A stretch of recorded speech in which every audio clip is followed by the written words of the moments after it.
Jeethu Joseph and Shanthi Mayadevi. Basically ഞങ്ങൾ ഒരേ നാളുകാരാണ് മലയാളം. ഞങ്ങൾ ഒരേ നക്ഷത്രമാണ്. നക്ഷത്രം ഏതാണെന്ന് ചോദിക്കുന്നത്. ദൃശ്യം മൂവിയുടെ തമിഴ് റീമേക്കിൽ ആദ്യം സാർ പരിഗണിച്ചിരുന്നത് രജനീകാന്ത് സാറിനെയാണ്. Is that true? ഞാനല്ലല്ലോ പരിഗണിക്കേണ്ടത്. രണ്ടുപേരുടെ അടുത്ത് കഥ കൊടുത്തു, രണ്ടുപേരും കേട്ടു. ആദ്യം രജനി സാറ് ചെയ്യുന്നില്ല എന്ന് പറഞ്ഞു. അന്നേരം നമ്മൾ കമൽ സാറിലേക്ക് പോയപ്പോഴത്തേക്കും രജനി സാർ റീതിങ്ക് ചെയ്ത് വന്നു. ഇതെങ്ങനെയാ ഈ ഷിജുവായിട്ടുള്ളൊരു പ്രണയം തുടങ്ങിയത്? അപ്പോൾ ഇന്റർവ്യൂവിന് എത്ര സമയമുണ്ട്? പുള്ളി അത് തുടങ്ങിയാൽ എപ്പോഴും എന്റെ പ്രണയ കഥ, അതിന്റെ കഥ എന്താ പറയുക സിനോപ്സിസ് പോലും എനിക്ക് തോന്നുന്നു നിങ്ങൾ താങ്ങത്തില്ല. ഈയിടെ എനിക്ക് വളരെ ആദൃശ്യമായിട്ട് പുള്ളിയുടെ പഴയ ഏഷ്യാനെറ്റ് പ്ലസിനകത്താണത് ഒരിത് കണ്ടു. രണ്ട് പെൺകുട്ടികൾ തമ്മിൽ ഇരിക്കുന്നത്. അപ്പോൾ കലവില എന്ന് പറഞ്ഞാൽ നീ പറയുന്നത്. അപ്പം ഞാൻ പറഞ്ഞു, അപ്പോൾ ഇത് കണ്ടെന്ന് പറഞ്ഞപ്പോൾ പുള്ളി ഭയങ്കര ഇതായിട്ട് എന്തിനും ഇതൊക്കെ കാണാൻ പറ്റും. അവർ ഞാൻ യൂട്യൂബിൽ കണ്ടപ്പോൾ ശാന്തി മായദേവെന്ന് പറഞ്ഞു കണ്ടു. ഞാൻ പറഞ്ഞതിനകത്തൊരു കാര്യമുണ്ട്. പലർക്കും ഇഷ്ടമായിരുന്നു. അല്ല അന്നായിരുന്നു, ഇന്ന് പലർക്കും എങ്ങനെയാണെന്ന് എനിക്കറിയാമല്ല. പുള്ളി ഫോമിലേക്ക് വന്നു, തുറന്നു വരും. അദ്ദേഹം ആ ഷോ ഹാൻഡിൽ ചെയ്തിരുന്ന ഒരു രീതി ഭയങ്കര അടിപൊളിയായിരുന്നു. അത് ലൈവ് ഷോ ആയിരുന്നു. ഞാൻ ഇപ്പോഴും അങ്ങനെ ഹാൻഡിൽ ചെയ്യാറുണ്ട്. അപ്പോൾ ആ ഇതൂടെ കഴിഞ്ഞപ്പോൾ ഞാൻ ആ പ്രൊജക്റ്റിൽ നിന്ന് പുറത്തായി. കാരണം കഥ മാറ്റി. പ്രൊജക്റ്റ് ഉണ്ട്, കഥ മാറ്റി. ആ കഥയ്ക്ക് പകരം അവർ വേറൊരു കഥ ചെസ് എടുത്തു.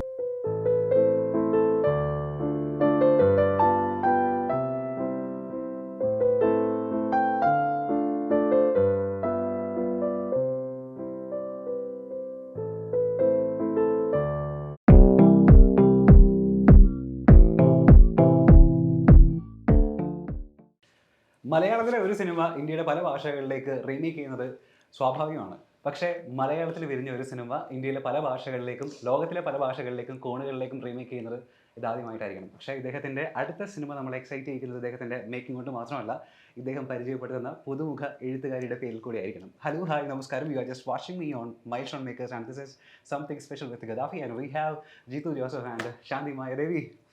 Welcome sir. എന്തൊക്കെയുണ്ട്, സുഖമായിട്ടിരിക്കുന്നോ? സാർ, ഞാനൊരു സ്റ്റേറ്റ്മെന്റ് പറയട്ടെ. അതായത് സിനിമ തുടങ്ങുന്ന സമയത്ത് ഏറ്റവും അവസാനം എഴുതി കാണിക്കേണ്ട ടൈറ്റിൽ അത് സംവിധായകന്റെ അല്ല എഴുത്തുകാരൻ്റെയാണ് എന്ന സ്റ്റേറ്റ്മെന്റ് എവിടെയെങ്കിലും കേട്ടതായിട്ട് ഓർമ്മയുണ്ടോ? ഞാൻ തന്നെ പറഞ്ഞല്ലേ, സാർ എന്നെ പറഞ്ഞതാ. സാർ, ഒരു സിനിമയുടെ ഏറ്റവും നട്ടല് അത് എഴുത്തുകാരനാണെന്ന് വിശ്വസിക്കുന്ന സാറ് അടുത്തിരിക്കുന്ന ശാന്തി മായദേവി എന്ന് പറയുന്ന വ്യക്തിയിൽ എപ്പോൾ മുതലാണ് അത്രയും കോൺഫിഡൻസ് വന്നു തുടങ്ങിയത്, അല്ലെങ്കിൽ ഇദ്ദേഹത്തിന്റെ ഉള്ളിൽ ഉറങ്ങിക്കിടക്കുന്ന ഒരു എഴുത്തുകാരി ഉണ്ട് എന്ന് സാറ് മനസ്സിലാക്കി തുടങ്ങിയത് എപ്പോൾ മുതലാണ്? ദൃശ്യം 2-ന്റെ സമയത്താണ്. ദൃശ്യം 2-ന് ഞാൻ എൻ്റെ കോഡ് സീൻസ് ഞാൻ എഴുതി കഴിഞ്ഞിട്ട് ഞാൻ എൻ്റെ സീന് ശാന്തിയായിട്ടൊന്ന് ഷെയർ, കാരണം അതിന് മുമ്പ് റാമിൽ ശാന്തി അഭിനയിക്കാൻ വന്നപ്പോൾ പരിചയപ്പെട്ടതാണ്. അപ്പോൾ അങ്ങനെ ശാന്തിയോട് അന്ന് റാമിൽ ആ കോഡ് സീൻസ് ചെയ്തപ്പോൾ ശാന്തി വന്നിട്ട് പറഞ്ഞു കോടതിയുടെ ചില കാര്യങ്ങൾ ഇങ്ങനെയാണ് അങ്ങനെയാണെന്നൊക്കെ പറഞ്ഞു. അപ്പോൾ അന്നേരം ഏറെ സ്മോൾ കോൺവെർസേഷൻ ഇതിനെക്കുറിച്ചൊക്കെ. അപ്പോൾ സിനിമയിലെ കോടതി എങ്ങനെയാണെന്നൊക്കെ പറഞ്ഞു. അപ്പോൾ ഞാൻ ദൃശ്യത്തിൻ്റെ സ്ക്രിപ്റ്റ് എഴുതിയിട്ട് ആ സീൻസ് എടുത്തിട്ട് ഞാൻ ശാന്തിയെ വിളിച്ചിട്ട് ഞാൻ പറഞ്ഞു ഇങ്ങനെ ഒന്ന് സീൻസ് നോക്കിയിട്ട് ഒന്ന് കറക്റ്റ്. അത് ശരിക്കും ഒരു വക്കീൽ വാദിക്കുമ്പോൾ ചിലപ്പം ഉപയോഗിക്കുന്ന ഭാഷ ഒരിക്കലും ഞാൻ എഴുതിയ കിട്ടത്തില്ല. അപ്പോൾ ഒന്ന് എഴുതി ഞാൻ എഴുതി തരാമെന്ന് പറഞ്ഞ പുള്ളി. അപ്പോൾ അത് എഴുതി തന്നപ്പം അതിനകത്ത് കുറച്ച് അഡീഷൻസും കുറേ വേറെ കൈൻഡ് ഓഫ് ഡയലോഗ്സും. അപ്പം ഞാൻ ഈ കഥയുടെ ഒരു ഔട്ട്ലൈൻ ചെറുതായിട്ട് പറഞ്ഞു. മീൻസ് എന്താണ് ദൃശ്യം, ക്ലൈമാക്സിലേക്കൊന്നും പറഞ്ഞില്ല, ഇങ്ങനെയൊക്കെയാണ് ഇതാണ് സിറ്റുവേഷൻ എന്ന്. അപ്പം പുള്ളി ശാന്തി അത് എഴുതിയിട്ട് എനിക്ക് തിരിച്ചയച്ചു. അയച്ചു കഴിഞ്ഞപ്പോൾ അതിനകത്ത് ചില ഡയലോഗ്സ് ചിലത് ഭയങ്കര ഡ്രാമയൊക്കെ ആയിട്ട് ഭയങ്കര ഡ്രമാറ്റിക് ആയിട്ടുള്ള സെൻറ്റൻസ് യൂസ് ചെയ്തിരിക്കുന്നു, അത് ചെയ്യുന്നു ചിലത്. അപ്പോൾ എനിക്ക് മനസ്സിലായി ചുമ്മാ ഇപ്പോൾ ഒരു വക്കീൽ എന്നുള്ള നിലയിലൊരു മാത്രമാണെങ്കിൽ അതിനകത്തെ കോടതിയുടെ പറയേണ്ട കാര്യങ്ങൾ മാത്രം എഴുതി അങ്ങ് വിട്ടാൽ മതി. ഇതല്ല, ഇതിനെക്കുറിച്ച് ഡ്രമറ്റൈസ് ചെയ്തിട്ടുള്ള ചില അങ്ങനത്തെ ഒരു സെൻറ്റൻസ് ഒക്കെ വന്നപ്പോൾ ഞാൻ എവിടെയോ ഒരു ഇതുണ്ടെന്ന് തോന്നുന്നു. അത് ഞാനിങ്ങനെ സംസാരിച്ച് ഞാൻ പറഞ്ഞു അപ്പോൾ ഇതാരാ ചെയ്യുന്നതെന്ന് എന്നോട് ചോദിച്ചു. അപ്പോൾ എന്നിട്ട് എന്നോട് പറഞ്ഞു ഇതാരാ ചെയ്യുന്നത്, ഇതെങ്ങനെ പറയുന്നു എന്നുള്ളതിലും ഒരു ഇമ്പോർട്ടൻസ് ഇതുണ്ട് എന്ന് പറഞ്ഞു. ഞാൻ താൻ തന്നെ ചെയ്തോളാൻ പറഞ്ഞു. അപ്പോൾ അങ്ങനെ പെട്ടെന്ന് പുള്ളിയെ ചോദിച്ചു ഞാനോ, അപ്പോൾ പുള്ളി സീരിയസ് ആയിട്ട് എടുത്തില്ല. അപ്പോൾ ഞാൻ പറഞ്ഞു അങ്ങനെയാണ് എന്ന് പറഞ്ഞു. അതെല്ലാം ഇത് ചെയ്തു. ദൃശ്യത്തിൻ്റെ ഷൂട്ട് നടന്നുകൊണ്ടിരിക്കുന്ന സമയത്താണ്, എപ്പോഴാണെന്നറിയില്ല, ഞാൻ പറഞ്ഞു എൻ്റെ മനസ്സിലൊരു ആശയമുണ്ട്. ജസ്റ്റ് ഒരു നമ്മുടെയൊക്കെ നാട്ടിലും പുറത്തും ഒക്കെ നടന്നിട്ടുള്ള ഒരു സംഭവമൊക്കെ തന്നെയാണ്. പക്ഷെ അതിന് അങ്ങനെ നടക്കുമ്പോൾ എങ്ങനെയൊക്കെ എന്തൊക്കെ സംഭവിക്കാം. പക്ഷെ അതൊരു ഫുൾ ഓൺ ഒരു court room drama through out. എനിക്ക് അങ്ങനെ ഒരു ഇതായിട്ട് ചെയ്യാനാണ് താല്പര്യം എന്ന് പറഞ്ഞു. പക്ഷേ എനിക്കത് ഇങ്ങനെ എഴുതാൻ അറിയാമല്ല, കോടതി പ്രൊസീജിയേഴ്സ് അറിയില്ല, അവിടുത്തെ രീതികൾ അറിയില്ല, മാക്സിമം ഒതൻറ്റിക് ആവണം. അങ്ങനെ ഞാൻ പറഞ്ഞപ്പോൾ ഞാൻ പിന്നെ തനിക്കൊന്ന് എഴുതാവോ എന്ന് ചോദിച്ചു. അപ്പോൾ പുള്ളി എന്നോട് ചോദിച്ചു, അയ്യോ ഞാൻ എഴുതിയാൽ ശരിയാവും, ഞാൻ ഇന്നവരെ സ്ക്രിപ്റ്റ് ഒന്നും എഴുതിയിട്ടില്ല. അപ്പോൾ ഞാൻ പിന്നെ ഇല്ല, ഈ ദൃശ്യത്തിൽ ഇങ്ങനെ അയച്ചപ്പോൾ എനിക്ക് തോന്നി തനിക്ക് എവിടെ എഴുതാൻ, അപ്പോൾ പിന്നെ എനിക്ക് എഴുതാൻ ഇഷ്ടമാണെന്ന് പറഞ്ഞു. പക്ഷേ ഐ നെവർ ട്രൈഡ്, അങ്ങനെ ഒരു ഇതായിരുന്നു. അപ്പോൾ നമുക്കൊന്ന് ശ്രമിച്ചു നോക്കാം എന്ന് പറഞ്ഞു. അങ്ങനെയാണ് തുടങ്ങുന്നത്. അങ്ങനെയാണ് തുടക്കം. ശാന്തി മായ ദേവി, welcome to Malayala cinema as A writer. ശാന്തി നമുക്ക് ഒരുപാട് കാലഘട്ടങ്ങളായിട്ട് അറിയാം. എനിക്ക് തോന്നുന്നു 15 to 20 years ആയിട്ട് നമ്മൾ മലയാളികൾക്ക് ഭയങ്കര പരിചിതമാണ്. ആസ് എൻ അഡ്വക്കേറ്റ് അറിയാം, ആസ് എൻ ആങ്കർ അറിയാം, ആസ് എൻ ആക്ട്രസ് അറിയാം. പക്ഷേ എഴുത്തുകാരിയായിട്ട് നമുക്ക് ഇപ്പോൾ ഈ സിനിമയിലൂടെ നമുക്ക് അറിയാൻ പോകുന്നത്. എനിക്ക് തോന്നുന്നു റാമില് ഒരൊറ്റ സീനിന് വേണ്ടിയിട്ട് വന്ന ആളല്ലേ, ഒരൊറ്റ സിനിമയിലേക്ക് വേണ്ടിയിട്ട് വന്നു. അടുത്ത സിനിമയിലേക്ക് അദ്ദേഹത്തിൻ്റെ ദൃശ്യത്തിന് വേണ്ടിയിട്ട് ഒരുപാട് ഡൗട്ടുകൾ ചോദിക്കാൻ വേണ്ടിയിട്ട് താങ്കളെ വിളിക്കുന്നു. പിന്നീട് അതേ സിനിമയിലേക്ക് തന്നെ അദ്ദേഹം കാസ്റ്റ് ചെയ്യുന്നു. അദ്ദേഹം 2 സിനിമകൾക്ക് ശേഷം മലയാള സിനിമയിലേക്ക് എഴുത്തുകാരിയായിട്ട് പരിചയപ്പെടുത്തുന്നു. ഒന്ന് തിരിഞ്ഞു നോക്കുന്ന സമയത്ത് വെറുതെ ഒരു ആക്ടറായിട്ട് ആളുടെ അടുത്തേക്ക് ചെന്നതാ, പിന്നീട് ഒരു മെന്റർ ആവുന്നു. പിന്നീട് അദ്ദേഹം പോലും അറിയാതെ നമ്മളൊരു ഫ്രണ്ട്സിനെ പോലെ ഒരു അഫെക്ഷൻ എന്നുള്ള രീതിയിൽ, ഒരു ബോണ്ടിങ് എന്നുള്ള രീതിയിൽ ഇങ്ങനെ അടുത്തിരിക്കുന്ന സമയത്ത്, തിരിഞ്ഞു നോക്കുന്ന സമയത്ത് എപ്പോൾ മുതൽ ഈ ബോണ്ടിങ് ഒന്ന് എന്താ പറയുക, ഒന്ന് ഹിറ്റായി തുടങ്ങിയത്? ഈ എന്തൊക്കെ എലമെന്റ്സ് നിങ്ങളുടെ ഈ ഒരു ബോണ്ടിങ്ങിനെ, അഫെക്ഷനെ ഇൻഫ്ലുവൻസ് ചെയ്തിട്ടുണ്ടെന്ന് ചിന്തിച്ചിട്ടുണ്ടോ? ഞാനൊന്ന് ഇങ്ങോട്ട് നോക്കട്ടെ. അല്ല, ഞാൻ ഇപ്പൊ പുള്ളി പറഞ്ഞു ഭയങ്കര കോൺഫിഡൻസ് എന്നിൽ എപ്പോഴാണ് തുടക്കത്തിൽ വളരെ കോൺഫിഡൻസ് ആയിരുന്നു, പിന്നെ അങ്ങോട്ട് ചോർന്നു പോയെന്നാണ് എൻ്റെ വിശ്വാസം. പിന്നെ എന്നെ കൊണ്ട് അടിച്ച് ചെയ്യിപ്പിച്ചതാണ് ഈ പറഞ്ഞ പോലെ. Apart from all jokes, bonding എന്ന് പറയുമ്പോൾ ബേസിക്കലി ഞാൻ പെട്ടെന്ന് തന്നെ ഒരു ജോവിയലായിട്ട് ആൾക്കാരുമായിട്ട് നന്നായിട്ട് ഇടപെടുന്ന ഒരാളാണ്. ഇദ്ദേഹം അങ്ങനെ അല്ലായിരുന്നു എന്നുള്ളതാണ് എൻ്റെ ആദ്യത്തെ ഒരു കാഴ്ചപ്പാടായിരുന്നത്. പക്ഷെ അങ്ങനെയായിരുന്നു ഞാൻ ആദ്യം വിചാരിച്ചിരുന്നത് പരിചയപ്പെടുന്നതിന് മുന്നേ. പക്ഷെ റാമോദിൽ എന്നോട് മാത്രമല്ല എല്ലാവരോടും പറഞ്ഞ പോലെ അങ്ങോട്ട് നന്നായിട്ട് ഇടപെടുന്ന, എല്ലാവരോടും വളരെ വെൽക്കമിങ് ആയിട്ട് ഇടപെടുന്ന ഒരാളാണ്. പിന്നെ ബേസിക്കലി ഞങ്ങൾ ഒരേ നാളുകാരാണ്, മലയാളം. ഞങ്ങൾ ഒരേ നക്ഷത്രമാണ്. നക്ഷത്രം ഏതാണെന്ന് ചോദിക്കുന്നത്. അപ്പോൾ പിന്നെ ഈ പറഞ്ഞ പോലെ കുറച്ച് ക്യാരക്ടർ സിമിലാരിറ്റി ഉണ്ട്. അദ്ദേഹത്തിൻ്റെ സ്വഭാവം, എനിക്ക് എൻ്റെ സ്വഭാവം. അപ്പോൾ കുറച്ചും കൂടെ മനസ്സിലാക്കാൻ എളുപ്പമായിരുന്നു. പിന്നെ ഫാമിലീസ് തമ്മിൽ കുറച്ച് അടുത്തു. ഫാമിലിയായിട്ട് ബോണ്ട് വന്നതിന് ശേഷമാണ് ഞങ്ങൾ ഏറ്റവും കൂടുതലായിട്ട് ഒരു അടുപ്പം വന്നത്. പിന്നെ ഈ പറഞ്ഞ പോലെ ഒരു ഡയറക്ടറായിട്ട് പരിചയപ്പെട്ടു. അത് കഴിഞ്ഞ് അദ്ദേഹത്തിന് ചെറുതായിട്ട് ഒരു 1-2 സീനിൽ സഹായിച്ചു. പിന്നെ സിനിമയിൽ അഭിനയിച്ചു, ദൃശ്യത്തിൽ അഭിനയിച്ചു. അപ്പോൾ ആഫ്റ്റർ ഹിം എനിക്ക് ഒരു സിനിമയിലേക്കുള്ളൊരു എൻട്രി, അല്ലെങ്കിൽ എൻ്റെ ലൈഫിൽ കുറേ മാറ്റങ്ങൾ വന്നു. നല്ല രീതിയിൽ റിലേഷൻസ് മുന്നോട്ട് പോകുന്നു. ഓക്കെ, എന്തായാലും നിങ്ങൾ കുറച്ചധികം ഒരു 3-4 വർഷത്തെ പരിചയമായി ഇപ്പോൾ ഇതിനോടകം. നമ്മുടെ സിനിമയുടെ പേര് നേരെന്നാണ്. ഞാൻ കുറച്ച് സ്റ്റേറ്റ്മെൻറ്റ്സ് പറയും രണ്ടുപേരെ പറ്റിയുള്ളത്. സാറിനെ പറ്റിയുള്ള സ്റ്റേറ്റ്മെൻറ്റ്സ് ശാന്തിയോടും, ശാന്തിയെ പറ്റിയുള്ള സ്റ്റേറ്റ്മെൻറ്റ്സ് സാറിനോടായിരിക്കും ചോദിക്കുന്നത്. ഞാൻ പറയുന്ന സ്റ്റേറ്റ്മെൻറ്റ്സ് നേരാണോ അല്ലയോ എന്ന് മാത്രം നിങ്ങൾ പറഞ്ഞാൽ മതി. ഇതിനോടൊക്കെ നിങ്ങൾ പരസ്പരം മനസ്സിലാക്കിയിട്ടുണ്ടായിരിക്കണം.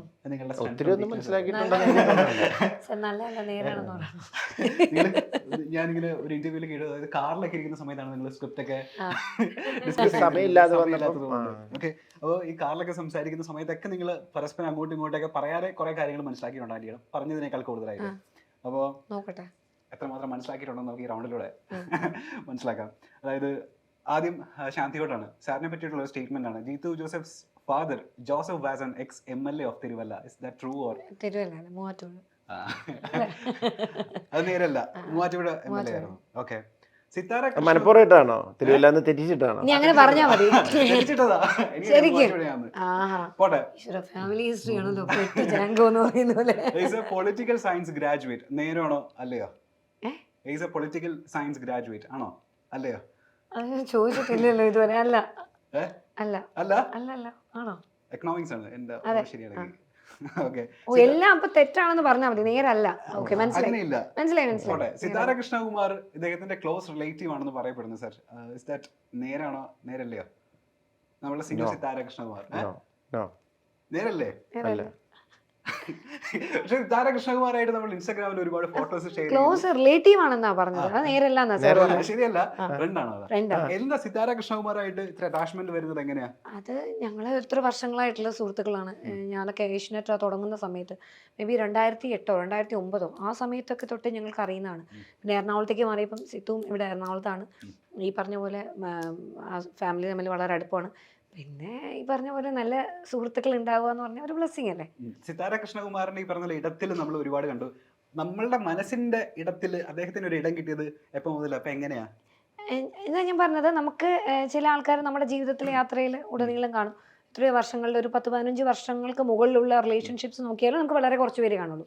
15 വർഷത്തിന് മുകളിലുള്ള സുഹൃത്ത് ബന്ധങ്ങളോ ഞങ്ങൾ എപ്പോഴും വിളിക്കില്ല, എപ്പോഴും കാണാറില്ല.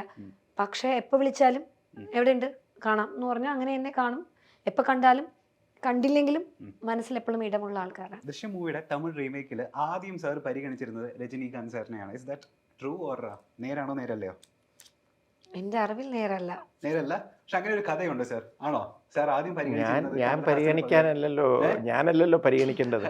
രണ്ടുപേരുടെ അടുത്ത് കഥ കൊടുത്തു, രണ്ടുപേരും കേട്ടു. ആദ്യം രജനി സാറ് ചെയ്യുന്നില്ല എന്ന് പറഞ്ഞു. അന്നേരം നമ്മൾ കമൽ സാറിലേക്ക് പോയപ്പോഴത്തേക്കും രജനി സാർ റീതിങ്ക് ചെയ്ത് വന്നു. അന്നേരത്തേക്കും നമ്മൾ ഓൾറെഡി അങ്ങനെ ഡിസ്കഷൻസ് ഉണ്ടായിരുന്നു ആ സമയത്ത്. അദ്ദേഹം സിനിമ ഹോം തിയേറ്ററിൽ ഇരുന്ന് കണ്ടിട്ടെങ്കിൽ 1 അരമണിക്കൂർ അവിടെ തന്നെ ഇരുന്നു. എന്നിട്ട് പറഞ്ഞു ഞാൻ ഈ പടം ചെയ്താൽ എന്നെ തല്ലുന്ന സീൻ ഫാമിലി എന്നൊക്കെ പറഞ്ഞ് അങ്ങനെ ഇത് പറഞ്ഞു. പിന്നെ ഇവിടെ പുള്ളിയുടെ ബാംഗ്ലൂരിലെ ഫ്രണ്ടിൻ്റെ അടുത്ത് എന്ന് പറഞ്ഞു യു ഷുഡ് ഡു ഇറ്റ് ഇവിടെ അങ്ങനെ ഇങ്ങനെ അതുപോലെ ഓടി എന്നൊക്കെ പറഞ്ഞപ്പം അദ്ദേഹം തിരിച്ച് സുരേഷ് ബാലാജിനെ വിളിച്ചു. അന്നേരത്തേക്കും നമ്മളിവിടെ കമൽ സാറുമായിട്ട് അല്ല നമ്മള് പലരെയും കാണിക്കുകയല്ലേ. ഇപ്പം നേര് എന്ന് പറഞ്ഞ സിനിമ സക്സസ് ആയാൽ നമ്മൾ ഇതിൻ്റെ ഒരു സാധ്യത ഉണ്ടെങ്കിൽ നമ്മൾ പല ആർട്ടിസ്റ്റിനോടും കാണാൻ പറയും എന്ന് പറഞ്ഞല്ലേ, അത്രേ ഉള്ളൂ. ദൃശ്യം 2 ജീത്തു സാർ ഒരു ചെറിയൊരു വേഷം ചെയ്തിട്ടുണ്ട്, നേരത്തെ ശരിയല്ലേ? ദൃശ്യം 2 നമ്മൾ അഭിനയിച്ച ആള്, പക്ഷെ ദൃശ്യം 2 സാർ ഒരു വേഷം ചെയ്തിട്ടുണ്ട്, ചെറിയ വേഷം ചെയ്തിട്ടുണ്ടോ? ഇല്ല, നേരല്ല സാർ. ചെറിയൊരു വേഷം എവിടെയോ ചെയ്തിട്ടുണ്ടോ എഞ്ചിനീയർ ആയിട്ട്? മണ്ണിലാണ്. അതാണ് 2 എന്ന് പറഞ്ഞു. ഞാൻ 2 കണ്ടിട്ടേ ഇല്ല. ഞാൻ അലേർട്ട് ആയിട്ടിരിക്കട്ടെ അതെനിക്കറിയാം. ദൃശ്യം 2 ഇല്ല, അതാ ഞാൻ നോക്കിയത്. Shanti's marriage was a pure love marriage, ശരിയാണോ തെറ്റാണോ? ശരിയാണ്. ആണോ? ലവ് മാരേജ് ആയിരുന്നോ? ഇതെങ്ങനെയാ ഈ ഷിജുവായിട്ടുള്ളൊരു പ്രണയം തുടങ്ങിയതപ്പോ? ഇന്റർവ്യൂവിന് എത്ര സമയമുണ്ട്? തുടങ്ങിയാൽ എപ്പോഴും എന്റെ പ്രണയ കഥ, അതിന്റെ കഥ എന്താ പറയാ സിനോപ്സിസ് പോലും എനിക്ക് തോന്നുന്നു നിങ്ങൾ താങ്ങത്തില്ല. ഞാൻ എന്റെ കോളേജിൽ പുള്ളി, ഞാൻ ട്രിവാൻഡ്രം, പുള്ളി എറണാകുളത്താണ്. അപ്പൊ ഞാൻ ശരിക്കും കഥ പറയാൻ പോവാ? ഇല്ല ചെറുതായിട്ട്. ശരിക്കും ഞാനിപ്പോ സിനോപ്സിസ് കേട്ടോ, ഇനി എന്നെ അപ്രീഷിയേറ്റ് ചെയ്യും. അങ്ങനെ കോളേജ് കാലത്ത് പുള്ളിയെ ഞാൻ പരിചയപ്പെടുന്നു. പുള്ളി എറണാകുളത്തും ഞാൻ ട്രിവാൻഡ്രത്തും. പക്ഷെ ഞങ്ങൾ തമ്മിൽ ഒരു പ്രത്യേക സാഹചര്യത്തിൽ കണ്ടുമുട്ടുന്നു. അവിടുന്ന് തുടങ്ങിയതാണ്. പിന്നെ ഒരു 2-3 വർഷം അത് കഴിഞ്ഞതിന് ശേഷമാണ് ഞങ്ങൾ പ്രണയത്തിലാകുന്നത്. ഞാൻ വളരെ പ്രാക്ടിക്കൽ പ്രണയത്തിന്റെ ആളായിരുന്നു. പുള്ളി അങ്ങനെയല്ല, അങ്ങനെ ഇഷ്ടപ്പെട്ടു. ഞങ്ങൾക്ക് കുടുംബങ്ങൾ നമ്മൾ നോക്കി, എല്ലാം നോക്കി, സാഹചര്യങ്ങളെല്ലാം നോക്കി. പിന്നെ പ്രണയം കൂടിയപ്പോൾ കല്യാണം കഴിച്ചു. മുന്നോട്ട് പോകുന്നു. ഉറപ്പായിട്ടും ഞങ്ങളിങ്ങനെ ഒരുമിച്ച് വളർന്ന് പ്രണയിച്ചുകൊണ്ടിരിക്കുകയാണ്.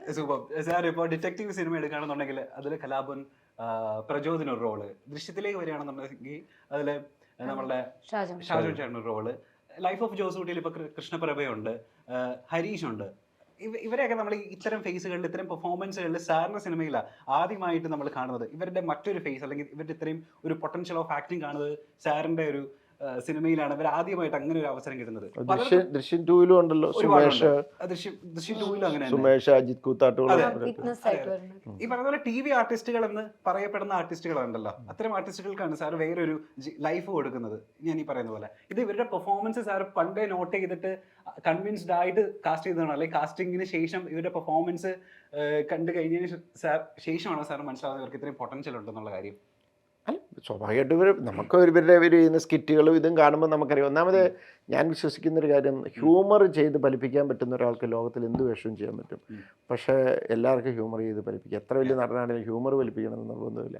അതുകൊണ്ട് ഞാനെപ്പോഴും ഈ ഒത്തിരി ഇങ്ങനത്തെ സ്കിറ്റുകളും അതും ഇതും കാണും. ഇപ്പോൾ എൻ്റെ നുണക്കുഴിയിലും ഒരുപാട് പേരെ, അത് പിന്നെ ഹ്യൂമർ സിനിമയും കൂടെയാണ് ചെയ്തിട്ടുണ്ട്. കാരണം ഒത്തിരി കഴിവുള്ളവർ, അവരൊക്കെ വന്ന് കഴിഞ്ഞിങ്ങനെ പെർഫോം ചെയ്ത് ടെക് ടെക് ഇങ്ങനെ ഡയലോഗും പറഞ്ഞ് നന്നായിട്ട് പെർഫോം ചെയ്ത് നമ്മൾ ചോദിക്കുന്ന സാധനം അപ്പം ഇങ്ങനെ എറിഞ്ഞ് തന്നിട്ട് അവരങ്ങ് പോകും. കൃഷ്ണപ്രഭ ഈ പറഞ്ഞ പോലെ എൻ്റെ പല സിനിമകളും എനിക്കൊരു നല്ല വേഷം കൊടുക്കണമെന്ന് ഞാൻ ആഗ്രഹിച്ചിരിക്കുന്ന ഒരു ആക്ടർ. ലൈഫ് ഓഫ് ജോസൂട്ടിയിൽ ഇങ്ങനെ വന്നതാണ്. She's an excellent artist. അതുപോലെ തന്നെ കുറേ പേര് നേരിലും ഉണ്ട്, നേരിലും അങ്ങനെ കുറേ ആർട്ടിസ്റ്റ് വന്നിട്ടുണ്ട്.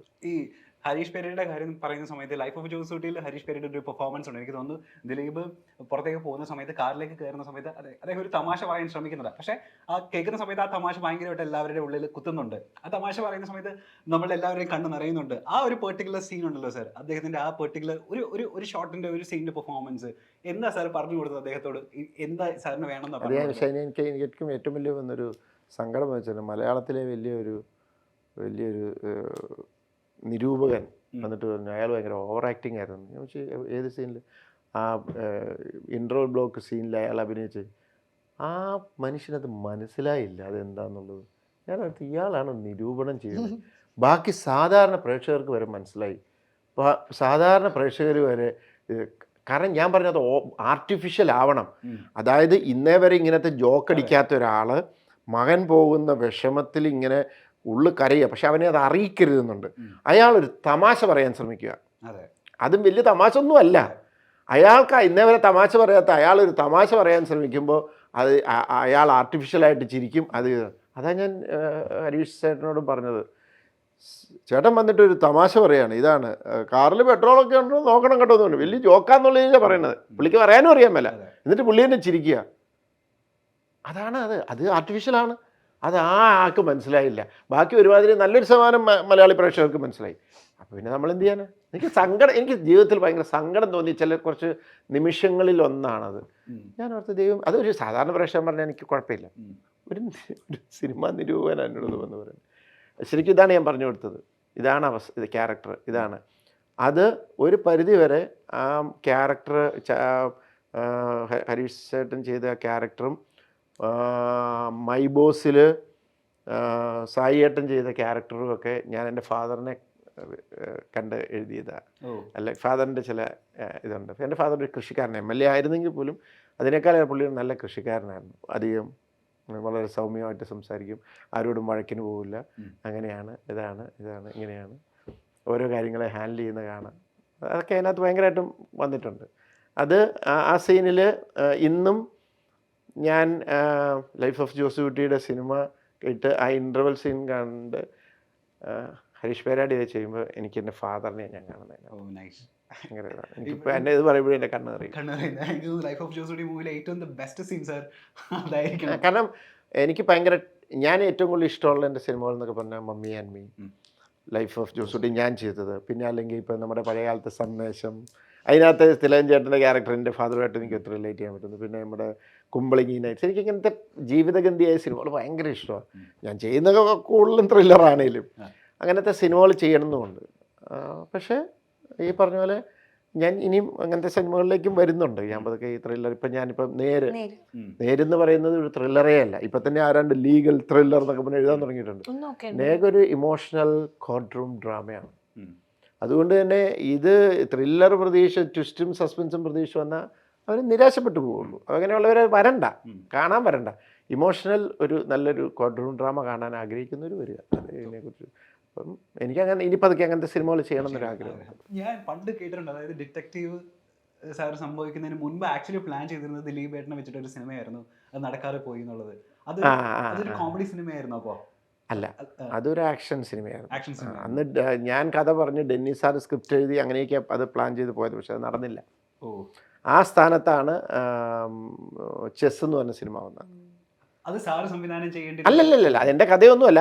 ആ പ്രൊജക്റ്റിനെ റീപ്ലേസ് ചെയ്ത് ആ പ്രൊഡ്യൂസർക്ക് വേറൊരു പ്രൊജക്റ്റ് ആയിട്ട് വന്നതാണ് ചെസ്.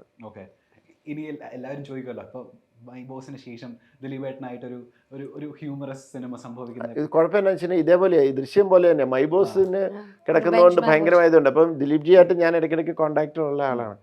ഒരു നല്ല സബ്ജക്റ്റിന് തപ്പിക്കൊണ്ടിരിക്കുക. ഒരു നല്ല സാധനം വന്നാൽ ചെയ്യും, ഡെഫിനറ്റ്ലി ചെയ്യും. ഷാമിനോട് ഞാൻ മുന്നേ ഇന്റർവ്യൂ ചെയ്തപ്പോഴും ഞാൻ പറഞ്ഞിട്ടുണ്ട്, അതായത് കേരളം കണ്ട മികച്ച അവതാരകരിൽ ഒരാൾ തന്നെയായിരുന്നു താങ്കൾ. അതായത്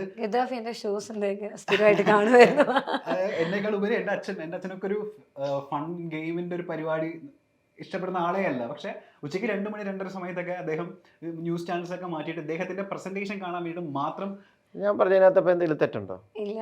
തെറ്റുമില്ല. സാറിന്റെ പണ്ടത്തെ വീഡിയോസ് ഒക്കെ എടുത്ത് വെച്ചിട്ട് അല്ല, ഈയിടെ എനിക്ക് വളരെ അദൃശ്യമായിട്ട് പുള്ളിയുടെ പഴയ ഏഷ്യാനെറ്റ് പ്ലസിനകത്താണത് അതെ ഒരിത് കണ്ടു, 2 പെൺകുട്ടികൾ തമ്മിൽ ഇരിക്കുന്നത്. അപ്പോൾ കലവില എന്ന് പറഞ്ഞാൽ പറയുന്നത്. അപ്പം ഞാൻ പറഞ്ഞു, അപ്പോൾ ഇത് കണ്ടെന്ന് പറഞ്ഞപ്പോൾ പുള്ളി ഭയങ്കര ഇതായിട്ട് എന്തിനാ ഇതൊക്കെ കാണാൻ പറ്റും. ഞാൻ പറഞ്ഞു, ഞാൻ യൂട്യൂബിൽ കണ്ടപ്പോൾ ശാന്തിമായതെന്ന് പറഞ്ഞു കണ്ടപ്പോൾ ഇതായിട്ട് അയ്യോ ഇതൊന്നും കാണരുത്. ഞാൻ പറഞ്ഞു ഭയങ്കര നന്നായിരുന്നു, അതാ എനിക്ക് ഭയങ്കര രസമായിട്ടാണ് തോന്നിയത്, നല്ല ഇതായിട്ടാണ് തോന്നിയത്.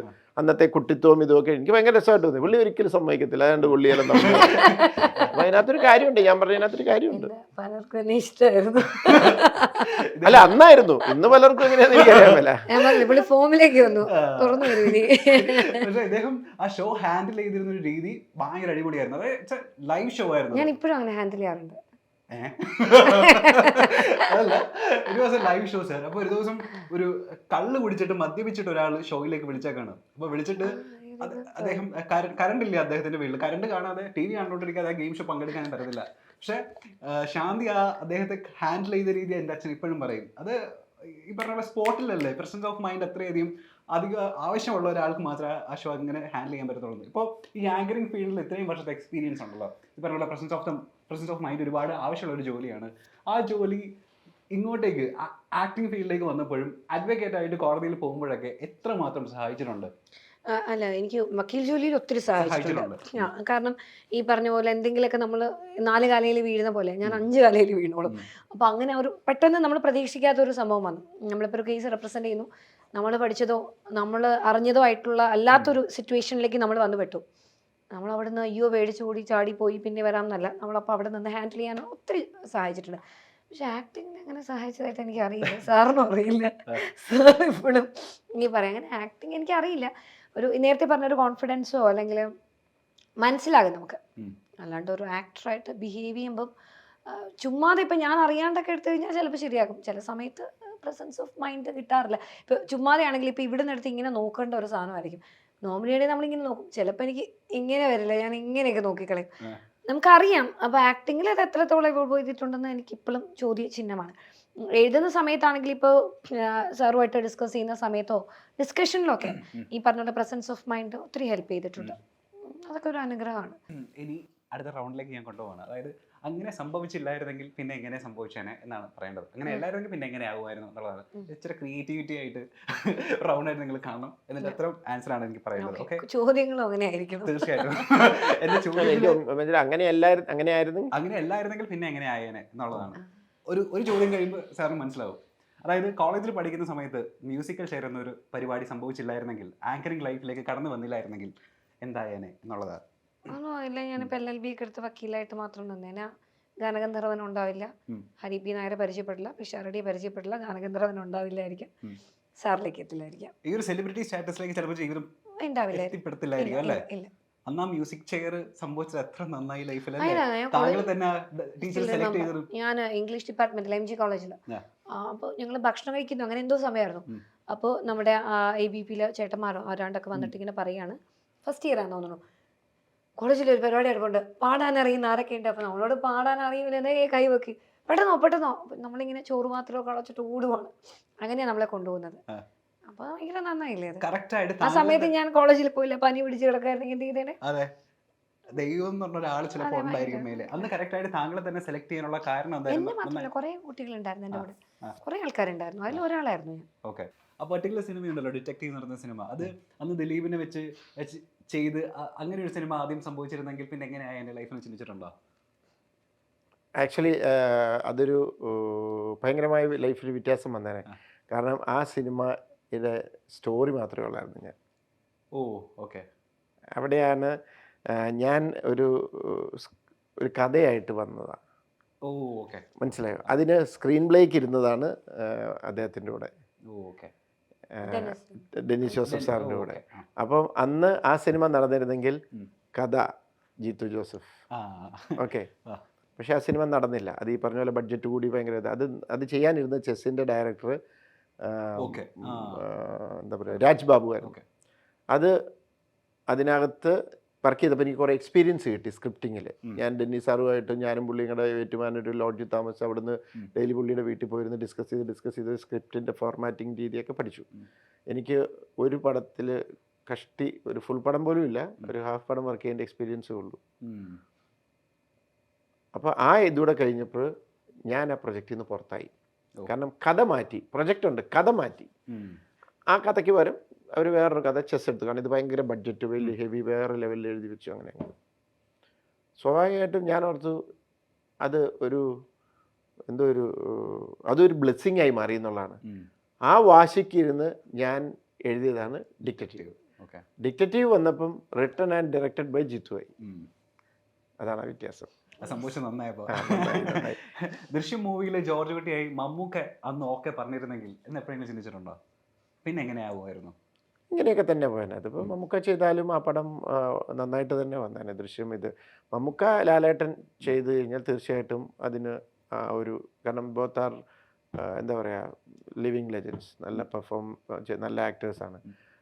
പക്ഷേ ഇനിയൊരു വേറെ ലെവലിലുള്ള കുറച്ചുകൂടെ താഴേക്കുള്ള ഒരു റേഞ്ചിലുള്ള ഒരു ആർട്ടിസ്റ്റാണ് ചെയ്തെങ്കിലും സിനിമ നന്നായേനെ, നല്ല സിനിമയാകും. പക്ഷെ അത് ഇത് എന്താ പറയുക, പുഷ് ചെയ്യുന്ന ലെവലിൽ അല്ല, ഇവർ കൊണ്ട് അത് ഉയർന്ന ഒരു തലത്തിലേക്കൊന്നും ആ സിനിമ പോയില്ലായിരുന്നു.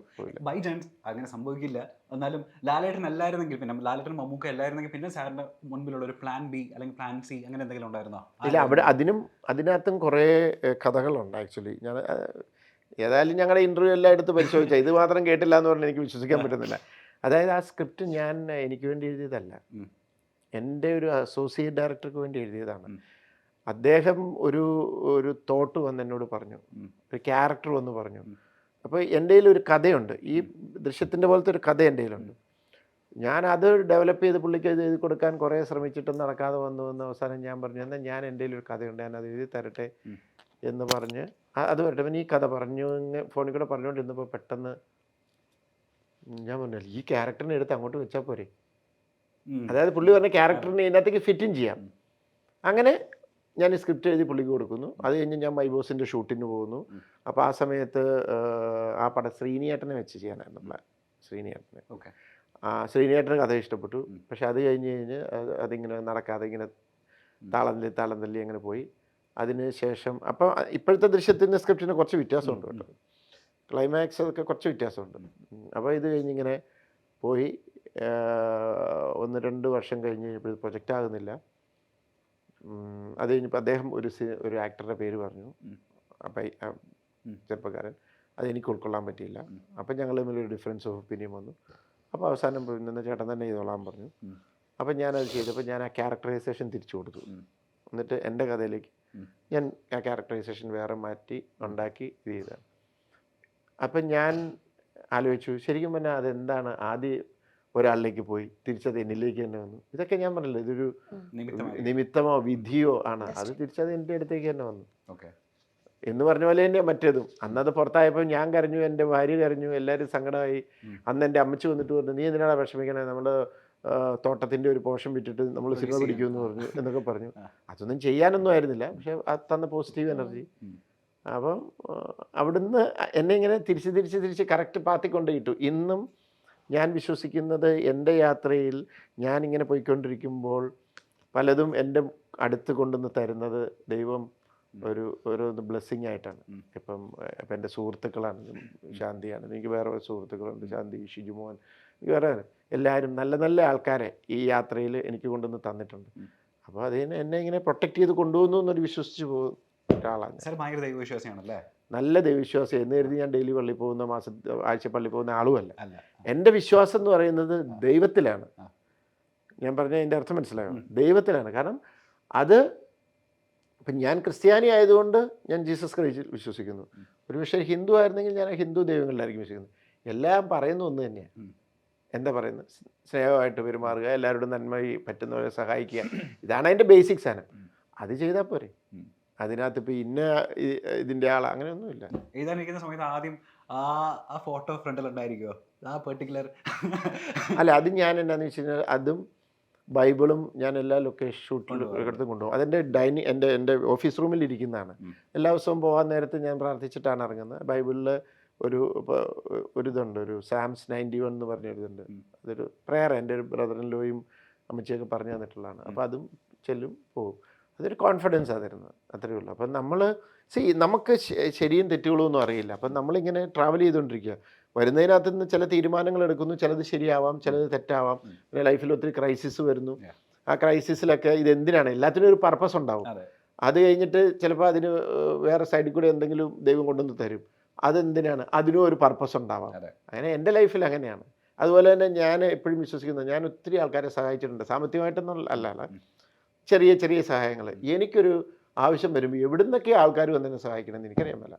അതുപോലെ കാരണം ആർക്കും തന്നെത്താൻ ഒറ്റയ്ക്കൊന്നും ജീവിക്കാൻ പറ്റത്തില്ല, എല്ലാവർക്കും എല്ലാവരുടെയും സഹായം വേണം.